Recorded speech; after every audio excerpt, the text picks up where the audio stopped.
W.F. Howes presents an unabridged recording of Broken Promises by Mel Sherratt, narrated by Antonia Beamish. Prologue. Sunday evening. Billy Whitmore lay on the settee, waiting for the effects of the afternoon he'd spent in the pub to disappear.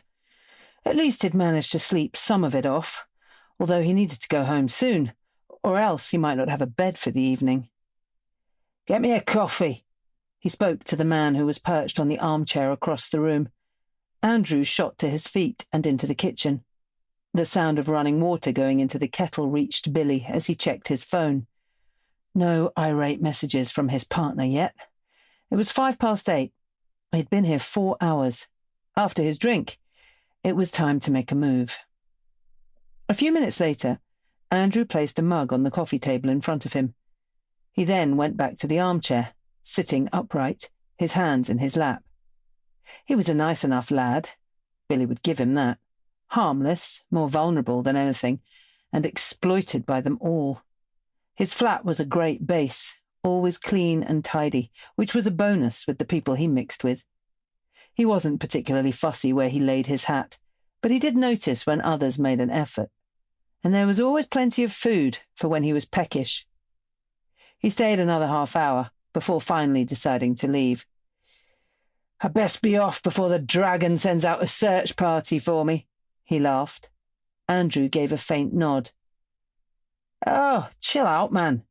I'll be out of your hair in a few minutes. Have you got my cash?" Andrew scuttled over to a side unit, pulled out some notes from an envelope, and gave them to Billy. He counted it out and then passed one back to Andrew. "Out of the goodness of me heart," he sniggered. "Get yourself something nice.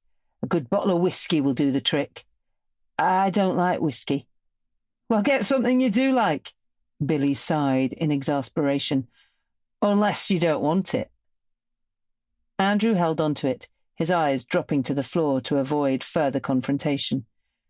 "Clever move." Billy pushed himself to his feet, groaning with the effort. He was more wasted than he'd realized. Fiona was not going to be impressed. Outside, he trod carefully up the steps to the pavement. Across the road, the old Red Lion stood empty and forlorn. The pub had been closed for 3 years now. Luckily for Billy, it was an ideal place to deal from. Occasionally he got raided by the police or a rival gang. Other times the neighbours had a go at him and told him to shift himself before he'd got rid of his gear.